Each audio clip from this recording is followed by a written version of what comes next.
Jamen, Christian her har brug for et indlæg, og det vi gør, det er, at vi måler fødderne her på scanneren, og Christian her står på scannerpladen, og så herovre på mit system herovre, der kan jeg se, hvordan trykket det ligger på hans fødder, og jeg kan lave et stillebillede, og det kan jeg så bruge til at lave indlæggene efter.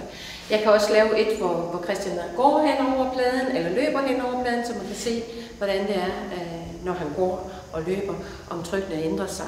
Christian er meget platfodet, og det kan man se på scanningsbilledet, men man kan også tydeligt se det her nede, at der er stort set næsten ingen luft her. Når man ikke er platfodet, så har man mere luft ind her i svangen. Så det Christian han har brug for, det er et indlæg, der støtter meget der og støtter ind under hælen. Det man også gør, når man skal teste, om folk har brug for indlæg, det er ledenes bevægelighed. Og man beder for eksempel, Christian, kan du dreje din fod i alle mulige retninger, og dreje den rundt og sprede og vippe med tæerne osv. Gør det selvfølgelig meget mere end det her, men det er for lige at demonstrere det. Så holder man fast og bevæger for eksempel foden den her vej. Og du må ikke stride imod.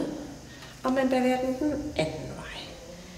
For at se, om der er hypomobilitet i ledet, eller om det er for stift, eller hvad, for det har indflydelse på indlægget.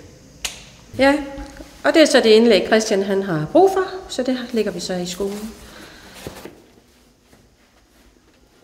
Sådan, og så står du lige med så ret du kan.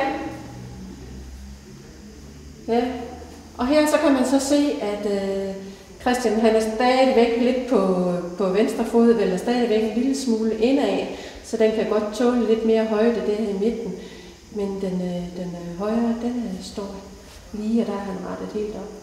Nu skal han lige prøve at gå med indlæggene her, og lige vende sig til dem, og så om 14 dage, så kigger vi på dem, om der skal fyldes lidt mere på, eller om det passer.